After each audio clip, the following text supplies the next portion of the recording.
That's pretty.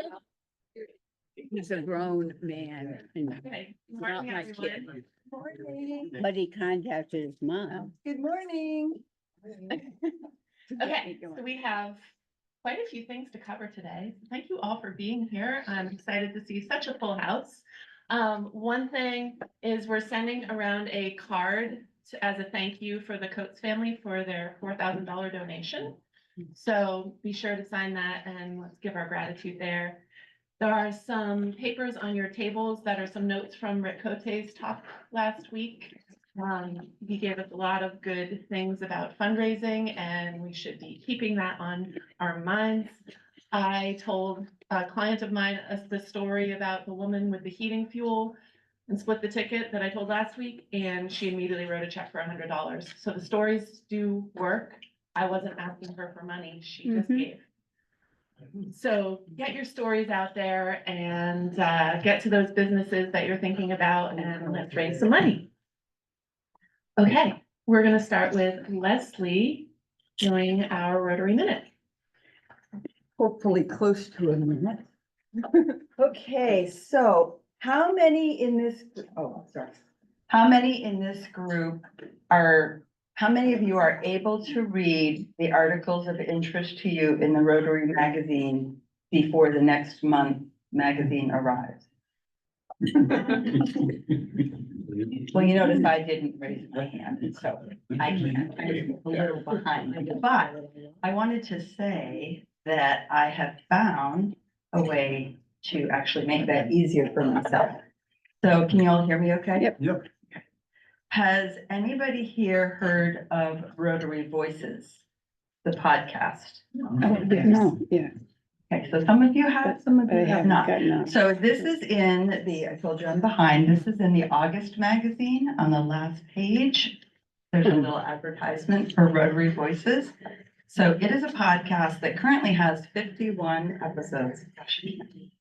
And they range from 15 minutes to 45 minutes, covering topics like polio, like food issues, many, oh gosh, there's so many, Ukraine is and they're covering issues that are sometimes covered in the magazine, sometimes covered on the blog. You all know about the Rotary Voices blog? Okay, so that's another way that we can get information from the magazine in case we don't have a chance to read the articles that we want to read. So if I'm doing something else like taking a walk, for example, I did that recently and I got to listen to some podcasts. So I highly recommend that you check it out, and I will give Elizabeth the information so that you can all find these podcasts. So that's my Rotary Minute. Thank you.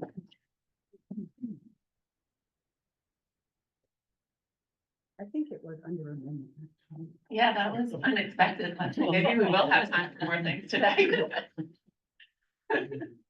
But right now we have something very important and fun. So Lisa, would you come up, please? Okay, so today I welcome to our Williston-Richmond Rotary Club, Lisa Ham. She's our new Rotarian. You've been elected to membership in this club because your fellow members believe you to be a worthy representative of your calling and also to possess qualities that will permit you to exemplify the true spirit of Rotary in your public, business, social, and private life. You've been admitted not only to our club, but to the worldwide Rotary. So you're now part of a worldwide organization, and you'll be welcome to the fellowship of any Rotary club in the world. And I know you do travel sometimes, so Yes. maybe you can take advantage of that. I'll ask all members to rise. And please welcome Lisa to the Williston-Richmond Rotary Club. Welcome, Lisa. So I have your official name tag. Oh, I'm official. And this is a little four-way text card that you can keep on you as a reminder. Okay.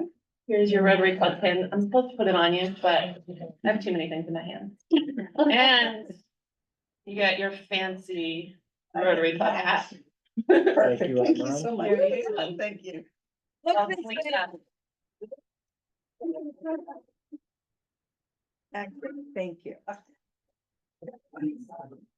Okay, Now it's 40.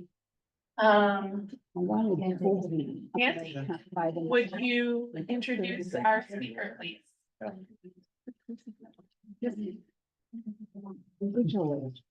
What's fine? Good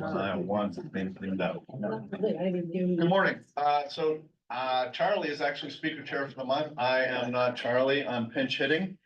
But I want to welcome today's guest, David Carter. David checks a lot of boxes. First, he is a retired attorney. Yeah. David and I worked together a lot for many years. He had practice up in the islands, and I enjoyed working with him. He retired a few years before me, but second box is he is a longtime Rotarian. He may share some of that experience, but if I remember right, Essex Club, Colchester, etc. So 40 plus years, I think 42 years as a Rotarian. And last, on the side, he is, and the purpose of his talk today is he is a ski patrol, a longtime ski patroller, and hopefully is here to share some of his experience and wisdom. Please welcome David Carter. Thank you, Andy. Great to see you again. And it's good to be at a Rotary Club. As you mentioned, I joined the Essex Club in 1982. And then started a club up in the Islands. We had a Grand Isle Club going for 19 years. And then after that, I went to the Colchester Club where I'm a member. And in fact, this week we are hosting visiting Rotarians from New Zealand. There's a couple back at our house right now, and we had a couple of events last night and yesterday. Today we're going to do a tour of the islands, and then Stowe tomorrow, and then they head off to Boston. But so it's great to see all these Rotarians, and for the new Rotarian, let you know that Rotary clubs all over the world welcome visitors. So wherever you go, if you find a Rotary club to go visit, drop in and meet new friends. Can I ask where the New Zealand group is from? Wellington. Mhm. They were in the Wellington district, and so we've been talking about the experiences there in New Zealand, and there was a group from this district that went to New Zealand in January of 2020, and of course COVID stopped the visits, and so they're finally reciprocating. So it's good to be back. So again, it was great to see Andy because we've been friends and known each other for many decades. And I heard you mention Coates. Is that Mike Coates' family? Yeah. Well, Mike Coates was also a ski patroller with me Yeah. and Bolton Valley for many years. And I think he started out as a kid and down a Pike Out Mhm. and the Otter ski patrol down there. So yeah, small world, obviously, everybody knows Vermont's a very small world. And so I knew Mike Coates many years, and even when he finally came up to ski at Bolton, it was great to see him. And his daughter Tricia used to babysit our kids, so Well, she came and spoke to us a few weeks ago. she's a great person, wonderful person. So anyway, my talk is on ski patrolling, and started out with I grew up in Buffalo, New York area, and my folks were skiers. My parents met and started skiing in 1934, 90 years ago. And so they did a lot of skiing in Western New York. They even came up to Lake Placid, I think, before they had kids. And then the war intervened along with 4 kids. That kind of slows you down a little bit. And after World War II, they started a small rope tow ski club in Western New York, out in the town of Eden with a small rope tow. They used a Buick engine to power the rope tow. And that's where I learned how to ski. And I was the 5th of 6 kids in the family. And so you could say I was born with skis on. It was very difficult birth. The women would appreciate that. And so I started skiing when I was 5. And so all 6 of us kids learned how to ski, and we had a little hill. And so I skied there, and then in the early 1960s, my mother started to teach skiing. And she was a ski instructor at a ski area called Glenwood Acres, now part of Kissing Bridge. And she taught for 24 years. And when I turned 15, I started to teach skiing. And we taught kids from the Batavia School for the Blind, which is an interesting thing to try to teach blind kids how to ski. And we got, we didn't lose any of them, so it was successful. And I was a ski instructor all through high school and into college when I went to the University of Vermont. And in the 60s, our family would come to Vermont on a regular basis to ski at Mount Snow, Sugar Bush, Killington, Stowe, and Mad River. And so after that, with all that experience coming to Vermont, I applied to, they let me come in to the University of Vermont. So I was there for 4 years, graduated in 72. And I taught skiing at what is now Smuggler's Notch, called Madonna in those days. Anybody here, you were all at Madonna? Anybody? You remember those days? Yep. So, yeah, Dixie Knoll was the ski school director back in those days. So after graduating in 72, in a couple of years, I went off to law school and returned to Vermont in 1976. At that time, I was living in Virgins, and I joined a rescue squad, Virgins Area Rescue Squad down there. And one of my colleagues on the rescue also was a ski patroller at Bolton, John Oxholm. And John was a longtime patroller at Bolton Valley. So I joined in January 1st, 1977.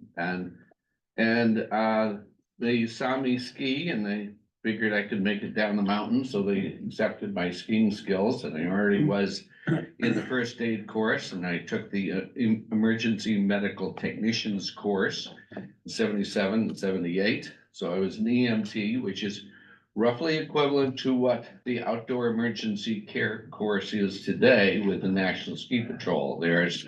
So any of you ever been in rescue squads? I don't know if any, but the EMT course, and that's your basic level for your rescue squads around here. And the outdoor emergency care course is very similar. There's just a few differences for your first aid skills and knowledge when you're on the mountain. It's a little bit more trauma oriented. We don't do as many childbirths as you'd imagine on the mountain, so not with concentration. But we learned some advanced skills, and currently, if you're an EMT, they'll accept you on most of the ski patrols through the National Ski Patrol. So I started patrolling. You learn how to handle toboggans on the mountain, but you also have to learn how to maneuver a toboggan on the Black Diamond trails, particularly if you have moguls. And the challenge is when you're on the moguls and you have a patient on your toboggan, and you usually have a tail rope person, and the tail rope is sort of the safety to make sure the toboggan doesn't take off. If you lose, you fall out of your binding and you fall down or catch an edge, you want to have someone holding on to the tail. So the tail rope person is a very important component of the process of getting you down. But when you're on the trail with a lot of moguls, the fall line keeps changing as you go back and forth. So you have to be able to maneuver quickly and stay above the toboggan. So you learn those skills, handling toboggan and maneuvering down the mountain, side slipping, all of those things. And then we, of course, part of our duties is to check the trail conditions, making sure that there aren't any new hazards, something that is gonna pop up on the trail that might hurt somebody. If it's particularly icy, we decide to patrol in the morning, decides to keep the trail closed. And then during the day, we check out the conditions. They can change quickly on a mountain. If any of you have been on the mountains, you know that rainstorms, ice storms, wind, all sorts of things can change. So you have, ski patrol has to continually monitor things like that and decide whether to keep a trail open or to change signage on the trail. So we, on part of our duties on the ski patrol is just to monitor that.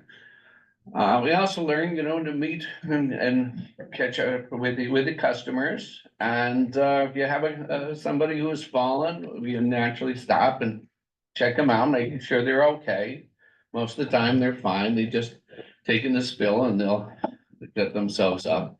Every once in a while, we see what we call the yard sale, where they take a spectacular fall and skis are in one direction, poles in another, a helmet in a third. And you help them gather their stuff up in the yard sale. But then if we do come across someone who is injured, then all of us had radios. We'd radio to the top and say, we have a person with such and such an injury. And we need a toboggan, and if it's a particular kind of injury, you might call for a backboard.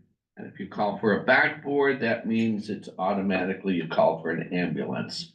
And the dispatch will then dispatch an ambulance so they can meet us and arrive at the mountain about the time we get to the bottom of the mountain with our patient. A backboard means either a head injury or back injury or a severe hip injury. A dislocated hip, fractured hip, a femur injury. Those are all considered backboard and ambulance, requiring an ambulance to be called to the scene. So our training is on all of those kind of trauma, injuries, trauma related matters. And we have protocols for each of those particular kind of injuries. And so I learned all of those procedures in 1984.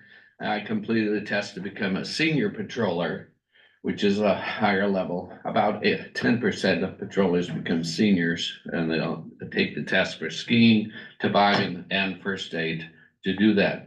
I happened to take my senior final test up at Jay Peak, and I had a new patroller. I'd never met this guy before, but because we all had the same kind of training, we all learned the same kinds of procedures.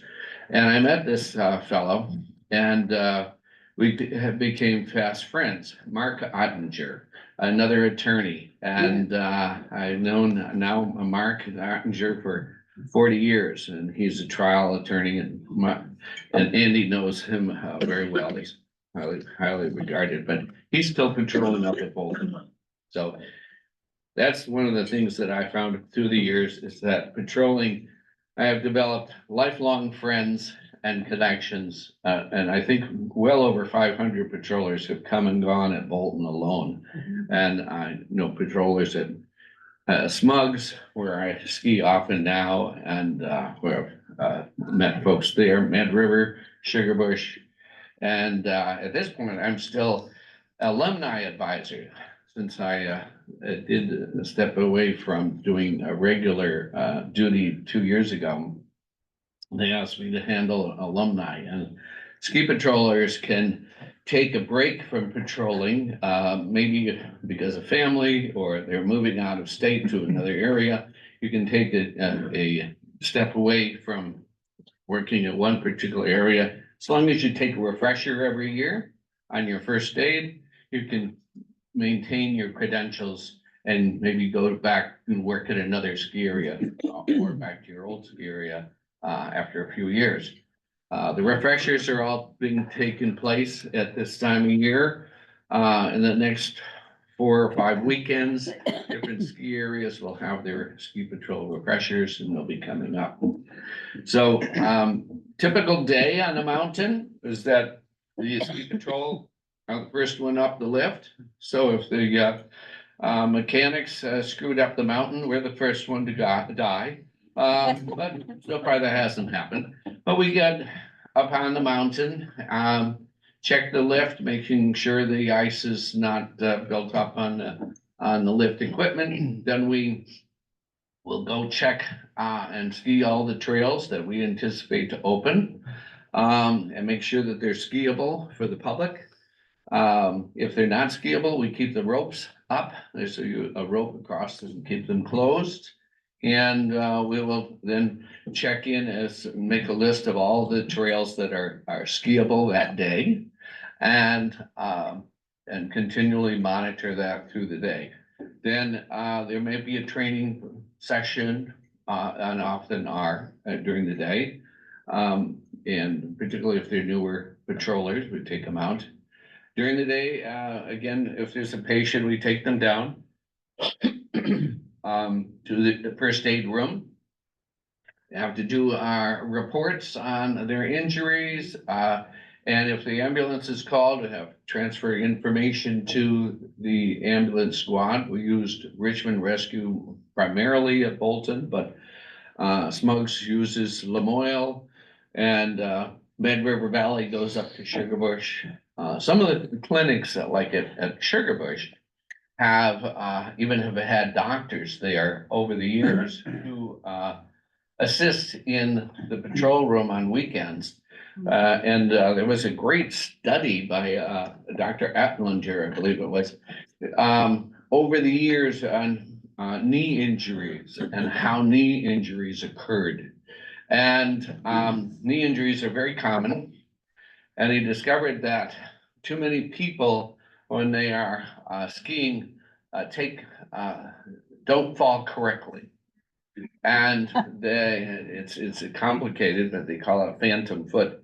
And if you fall backwards and your knee is above your hips, and then you try to get back up, you can tear your ACL. So they teach us and taught patrollers as well as the skiers, if you're gonna fall, take the fall. Learn how to take the fall and fall to the side.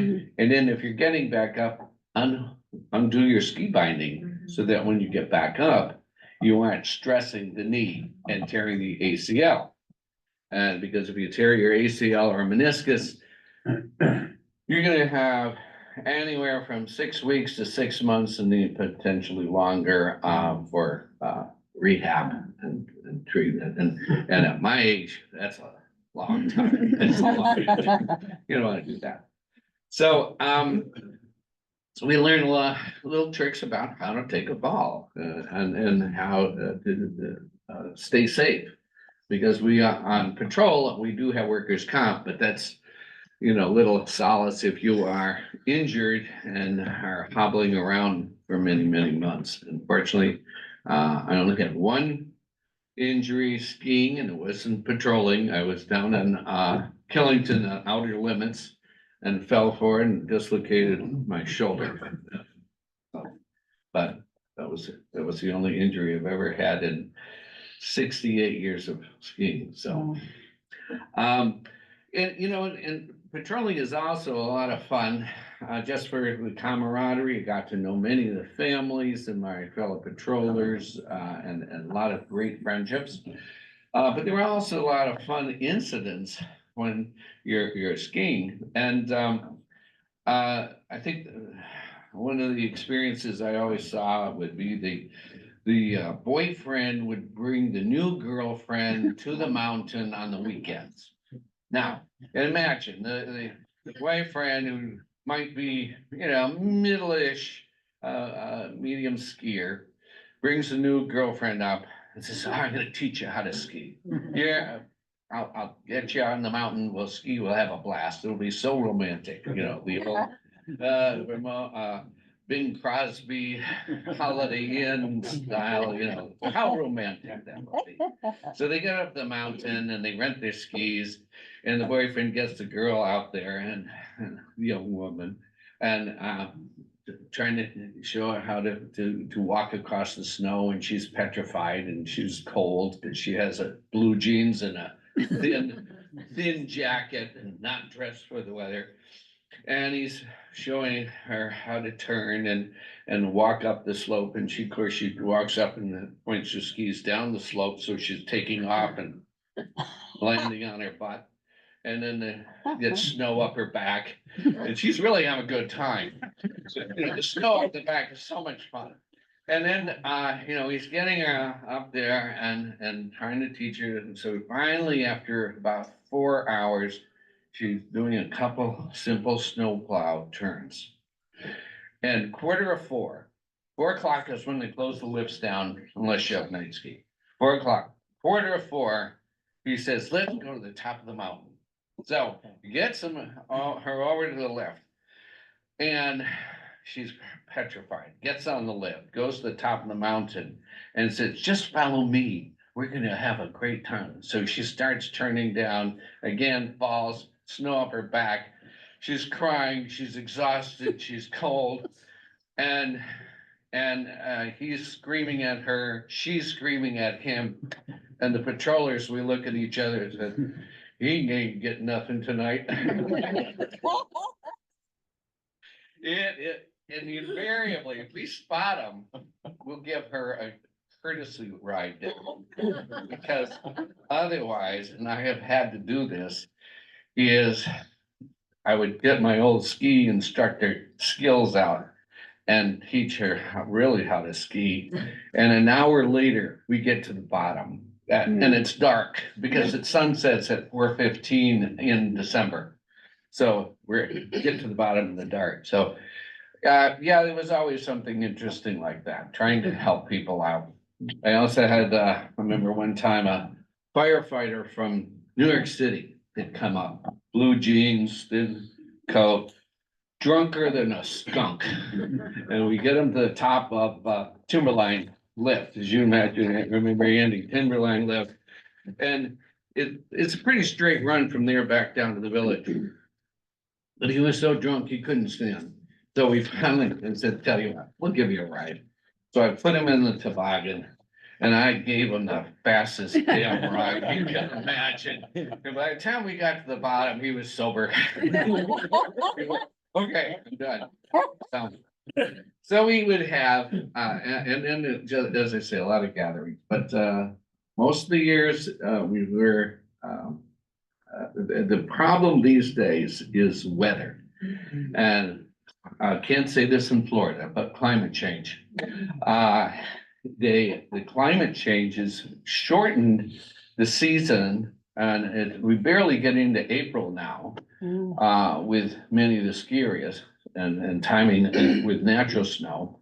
And I know a number of, like last year at Smugs and at Bolton, we didn't have really good natural snow until almost the middle of February. So we were really skiing just on man-made snow. And so that has also limited what we can do in what the area that we cover on ski patrol is just a smaller area, just whatever is groomed and whatever the natural snow is. So that's impacting, I think, the whole industry and how patrolling is done. So fortunately, the eastern skiing, they have a lot of good snowmaking, but I was talking, western snow is sometimes a lot easier to ski on. As they say in the business, if you can ski in the east, you can ski anywhere. Otherwise, western skiing, Utah, Colorado, Washington State, so forth, there's a lot of great skiing out there. And so if anybody has had the chance to go out and ski out west, it is great. But so it's been a lot of fun. Got my daughters to ski, now my granddaughters to learn how to ski, and so we can continue the tradition. So My mother continued to ski until she was, I think the last run at Bolton was when she was 86. So she did it for a long time, so. Anyway, any questions? I'm happy to answer them. Yeah, yes. So I got my first helmet in 2000, and I was one of the early adopters for helmets. So I'm curious if you've seen a difference in the injuries since helmets have. Absolutely, and helmets, in the late nineties, came into becoming, in vogue. And, we're seeing a much higher percentage, I don't know, 75 to 80%. There's still some diehards who don't wanna wear them, but at this point, I wouldn't ski without one. I just find it more comfortable, it keeps you warm. I think it has made a difference. I mean, we still get head injuries, and head and neck injuries are obviously significant. Concussions, we have a concussion protocol on the mountain. Somebody, you examine the helmet if they have had a hard fall. And so, yeah, it is, I think, made a huge difference. Helmets, also the ski bindings have much improved over the years. They continue to improve them. Head injuries probably account for between 10 and 15% of the injuries that we saw. Upper extremity injuries are around 30%. So, And you feel like they've improved since helmets, like the head injuries have gotten less? Yes, yeah, I mean, I know people who have taken a fall and hit their head and, and they said, boy, I'm glad I had my helmet on, because I mean, without it, it would have been much more serious. So, yeah, those kind of things. The other interesting things that evolved in the last 4 or 5 years are, we are now authorized on the mountain to have Narcan for. Not that I saw any, but I know some of the ski areas where they've had Narcan available, and their medical protocol allows patrollers to apply it. That's something 40 years ago never knew about. I was wondering about that too, because I see a lot of alcohol use and a lot of like cannabis use on the mountain, and sometimes it's scary because people are so inebriated while they're skiing. And in the springtime, if you were to go up under the lifts at Bolton, because they have night skiing, you can collect dozen, $10, $20, $30 of bottles and cans onto the lift, because the night skiing at Bolton was one of my least favorite, because that's when it gets really cold, and 10, 20 degrees below zero, and then 20, 30, 40 mile per hour winds. It gets really nasty. Yes. 2 questions. First of all, do you use a snowboard? And what are your experiences dealing with that as opposed to regular skis? And the second thing was, we hadn't skied for many, many years. We moved here 26 years ago and went to Smugs for a week's worth of training. And as we were going up the lift, I saw these little kids learning, they had them tied together, and they didn't have any poles. And I said to my husband, oh my God, I can't even imagine trying to ski without a pole. We got up to the top, and the instructor said, okay, put your poles over there. I thought, I am going to die. In front of those little children, I am going to die. Anyway, I did make it down. But I was just wondering, there are so many changes in the way people are doing things, but some places do not allow snowboarding at all. It's not Mid River and Alta. Yeah. Mid River and Alta out in Utah. They don't allow snowboarders. So what's your experience since that came in? Because that really is dramatically different, I think.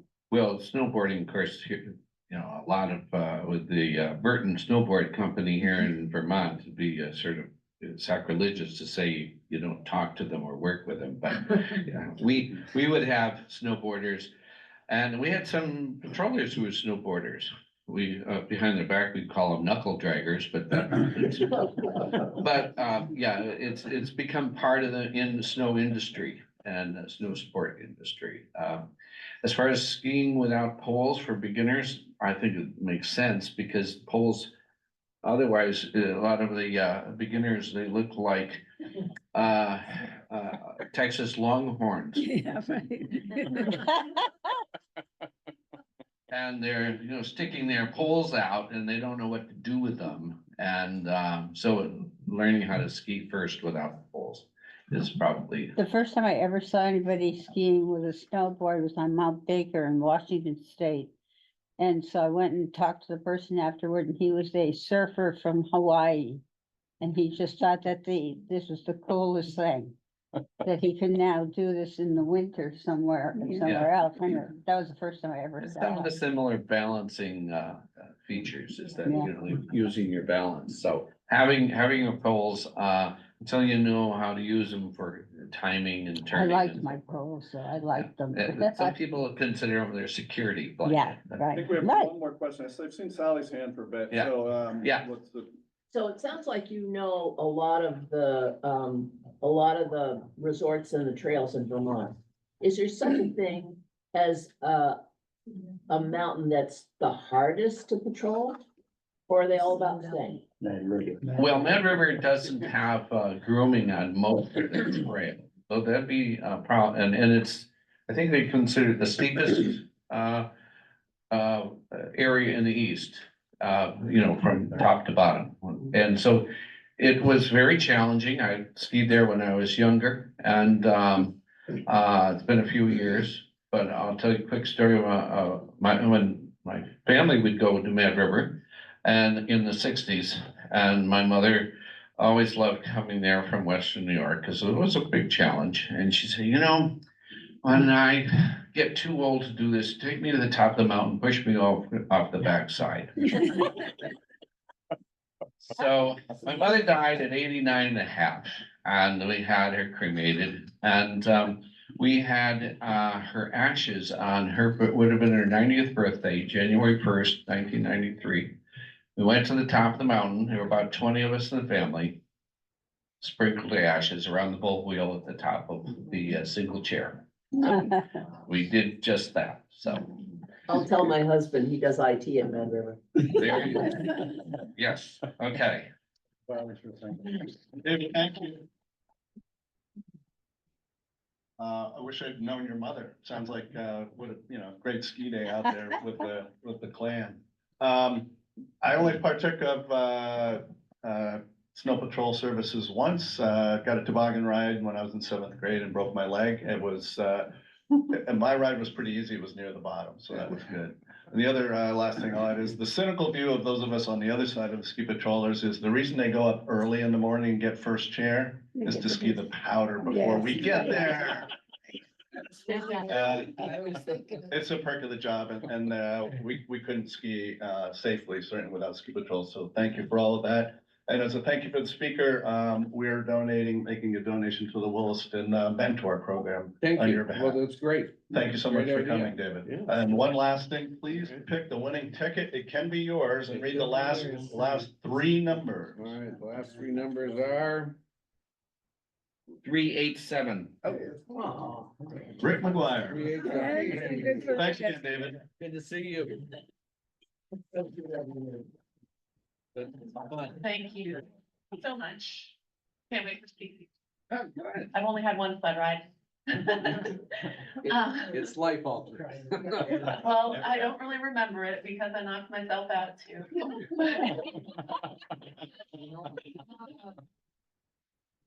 All right, well, I thought that was inspiring, but we're gonna have more inspiration from Armin.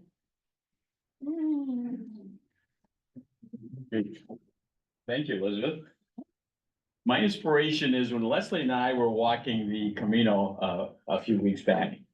There was a story going around about a young woman from Taiwan and her 3 sons walking the Camino.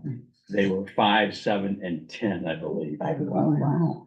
And they had walked 300 miles in Taiwan. Apparently, there's a mountain trail that's 300 miles, pretty rugged up and down. And they had begged their mother, after they completed that, they had begged their mother to do the Camino. So she agreed. And we heard these stories, they had walked approximately 400 miles, they had 100 left to go.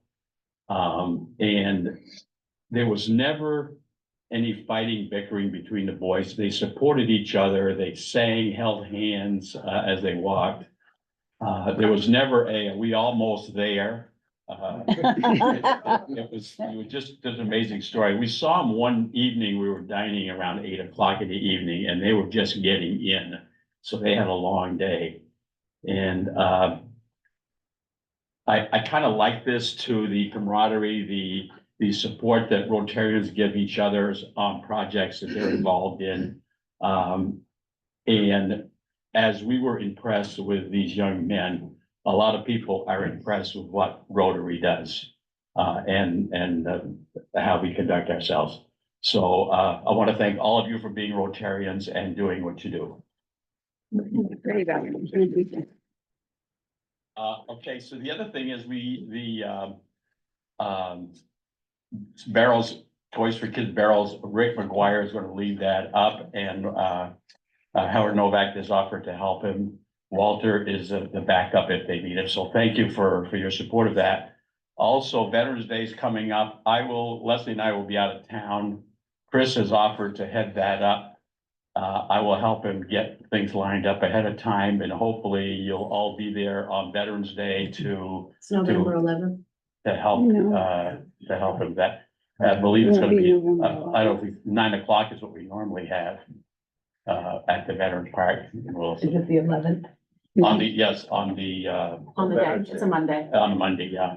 Okay. Thank you, Elizabeth. Great, thank you. So before we move on to the rest of the meeting, I just wanted to let you know that there are a lot of things coming up for our club in the next couple of months. And so check your emails, the emails I send. I'm gonna have all the dates in there and the contact info for the people who are running those things so that you can get involved. Sally's got the senior luncheon come up. She asked particularly that if you're interested in helping with that, if you have questions, contact her. Her email is attached to that date in my email that I sent you yesterday, and I'll send it again today with all those dates. That specifically, I need to hear from people who want to attend a meeting to talk about how we're gonna change serving at the luncheon. I have people lined up to do different parts of the event, but Okay. that's something we're gonna make some changes with. Great, yeah, that will be good to have. Yeah, Barb? We are setting the speech contest on January 16th, Yeah, and I don't know who the January, speaker chair is. I don't know, but I'll find out. I'll include it in the email so that we have all those dates all lined up and people can hopefully put them in their calendars and be ready. Yeah, Leslie. Thank you for all the work you're doing, keeping that organized and keeping us aware. And thank you for sending out the email ahead of time, asking us to give you information, because it makes me think for anything I have to say. So thanks for your efforts. Yeah, well, it helps me keep the meeting on time, which is really important for me. And I think some other people here too. And keep it organized in my head. And I really like being organized in my head. Chris? Yes, thank you for your email and the reminder about fundraising. You have at your table, some notes from Rick's presentation. Please read that. I think it's very motivational. And if anyone wants stamped envelopes, a letter to prospective donors, or the 4-way test, I have those here for you. I've signed the letters. All you need to do is write a personal note and send it off. We really want to keep track of who you send it to. So send me the names of your businesses, your contact person, and their addresses. Thank you.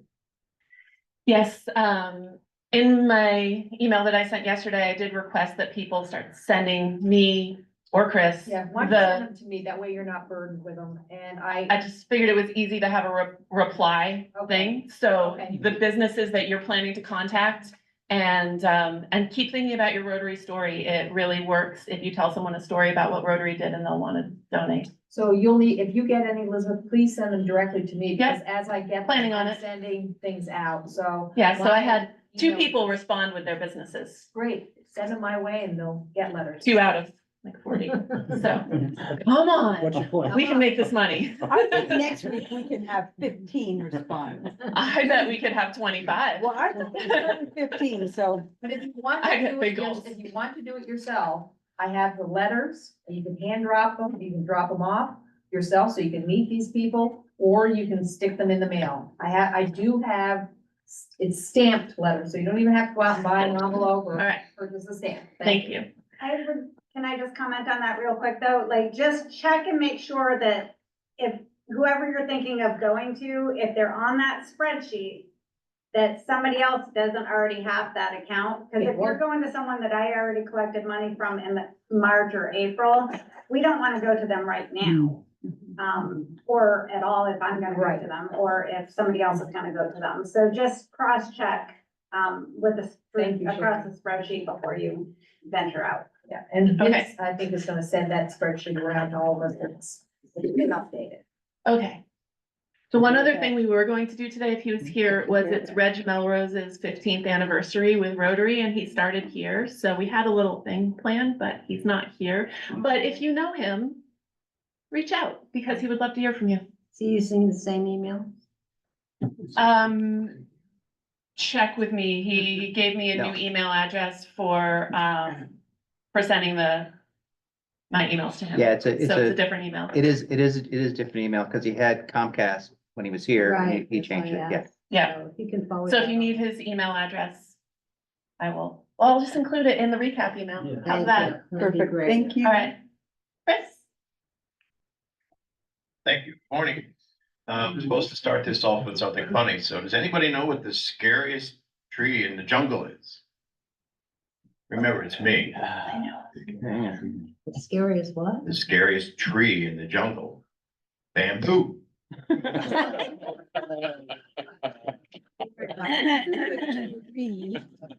That was a Broner, I know. Start down here. I'll start down here with Chris. Yeah, I was gonna use my, time to promote fundraising, but, so that's been done. We had a wonderful time at the Cleveland Guardians game. They're not doing so well. They have to win today to continue to, advance. But it was fun being with family and at a game which scored 5 runs in the first inning, so it was very exciting. So, here you go. Thank you. You almost squealed there. I did. Rick, congratulations on your tremendous win. It only takes one ticket to win. So, I missed the meeting last week because I was on a road trip to Pennsylvania and attended my 50th college reunion. I can't believe it's been that many years. Ran into some folks I remembered, including someone from the tennis team, someone from my dorm, so great. Also got an opportunity to visit with a couple of my cousins I haven't seen for about 25 years and did some genealogy research. A good part of my family is from Pennsylvania. So, it was a good trip. That's cool. Wilkes University. Thank you, Rick. All right, what's the only word in the English language that uses all the vowels? I'll give you a hint, it's a tree. No, I don't think it is. It's facetious. Sally, here you go. It's facetious. You're not looking for the answer. Right, so, thank you Pensacola. to the speaker. That's a tree. I always love hearing stories about anything that has to do with skiing. I don't ski anymore after I got my knees replaced, I stopped. But, I grew up skiing on wooden skis with bear trap on them, so thank God things have improved.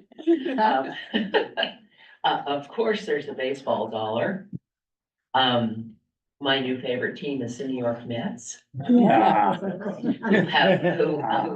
clinched yesterday, so we're kind of watching to see if that other New York team will hopefully fall on their faces.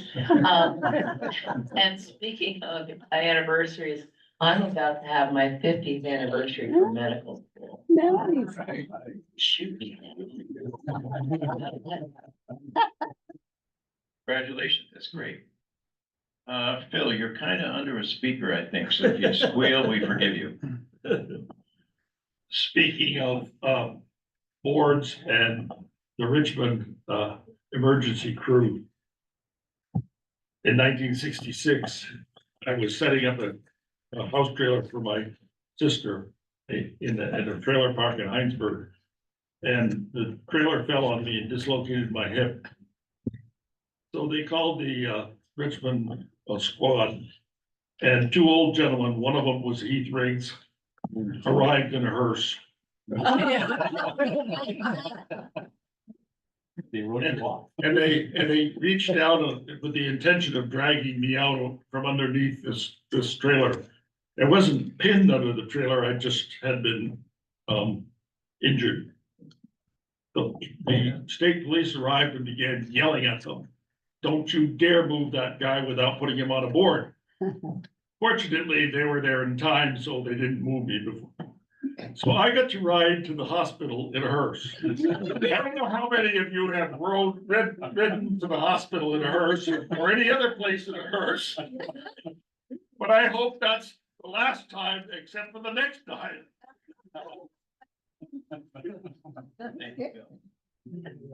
To the hospital. Thank you, Bill. He was a member of this club for a long time. Yes, Great guy. he wasn't. All right, Armand? Well, that's a tough act to follow. I have $1 for our speaker. Thank you, Dave. A very interesting talk. And $1 for the hurricane victims, from the previous and from the current hurricane. And $1 for the club. A good turnout this morning. It's good to see you all. Good to see you. Thank you. Thanks, Armand. Jude, good morning. Oh, wait a minute, Leslie. I can go after Jude. No, that's all Okay. right. We'll do your So tape. you took one of mine, so that's all right. I will give $1 for our speaker. Thank you. It was very interesting and very entertaining. Glad I'm not on the slopes though. Oh, sorry. Speak into the microphone, please. Very sorry. Okay, $1 for the speaker. Thank you. It was entertaining and very interesting. And $1 for weather. Because we had exceptionally good weather while we were on the Camino. The people who were on it a little ahead of us had flooding and snow, and the people who are there now are dealing with Hurricane Kirk. So, yeah, it's pretty scary out there. So anyway, there really is climate change, except in Florida.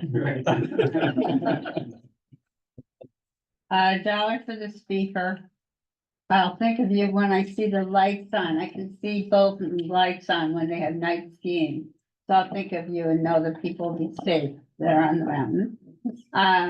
The second one is I'm really excited to see that Leslie and Aaron are going to entertain us with a talk about their walk. So I'm really, and I gave them a book with 33 walks all over the world. So we might have them every year. Live that one. And the last one is not the least, is for Pastor Paul because his Yeah. cancer is back. And so he's starting, he's not gonna do chemotherapy, but he's gonna do infusion. So he's got a month ahead of him with that. So I want everybody to keep him in mind. Thank you. Thank you, Jude. The word was sequoia, for those of you wondering. So cool. And facetious Oh, facetious? has 5 Well, vowels, that has All right, 5 I'll vowels. leave it to Reader's Digest to steer me wrong. Yeah. All right, Vince, good morning. Thanks. $1 for, I'm gonna count it a happy fine. 3.5 weeks for the election to be over. It's been a long time. Drum It roll. doesn't matter who you vote for, just go out and vote, but, yeah, stop the madness. Kind of a happy find. It's my next door sports.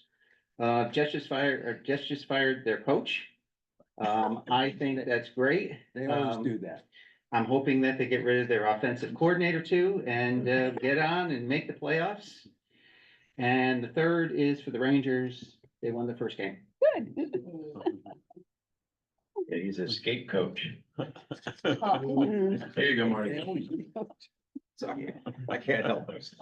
The Jets always do that. The Jets normal. This time of year, right? So I have a sad one for the people in Florida who are suffering so terribly.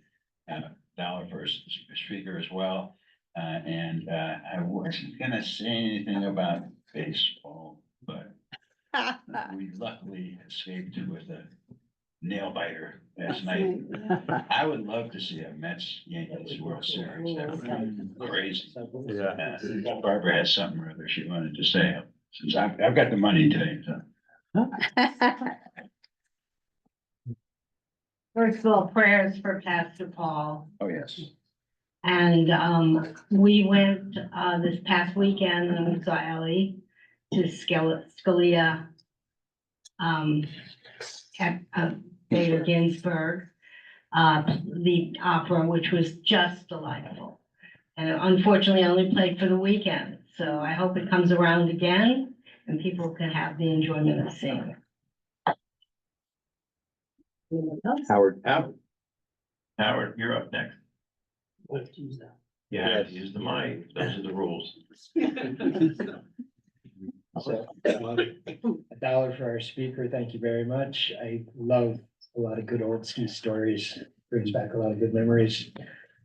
Phil, I'm glad the hearse was going towards the hospital and not away from the hospital.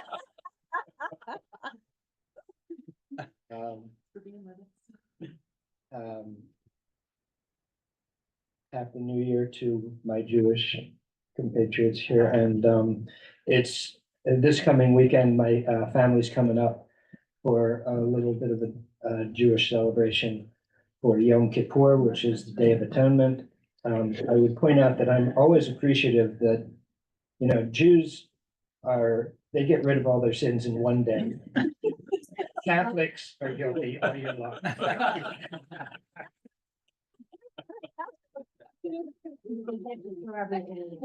It's kind of nice. And Washington Commanders are starting out strong, so I've got another team I can root for as we go into the fall. I think that was better. Thanks. Thanks. All right, Dan, good morning. Good morning, and $1 for our speaker and fellow Rotarian. Thank you for being here with us today. And then happy fine. Thank you for that bamboo joke, because I always need something at Halloween when I'm, opening the door and giving out the candy. And then finally, fine. This is for all the teams, like the Red Sox that finished 10 games out of first place. And they have nothing to do all winter. And we wouldn't have you, unlike the Mets, even if you did want to cheer for the Yankees.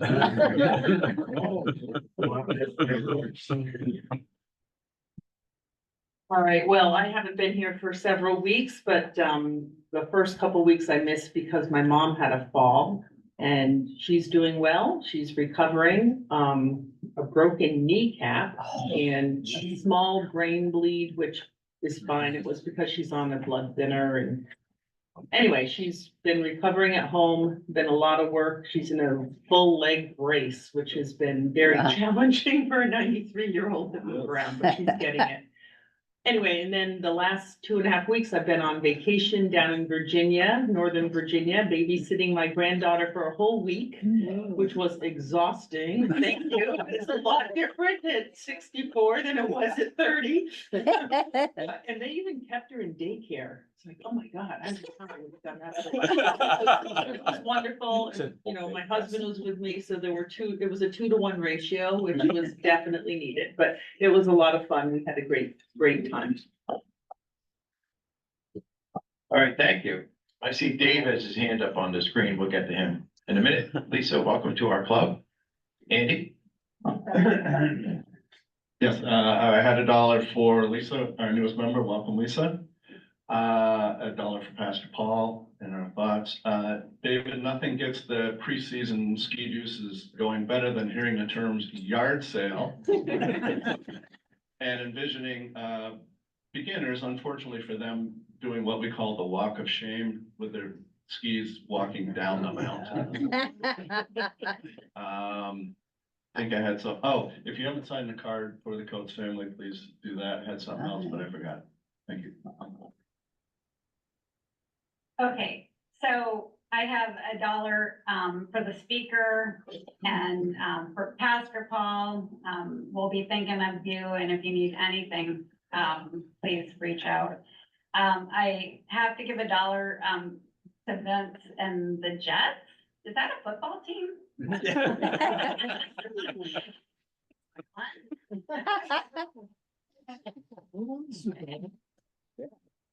And, a sad find, and I'm sorry to report to everybody that I'm kind of getting out of chickening a little bit, so there won't be any new fresh eggs for a while. I'm only getting like 2 or 3 eggs a day.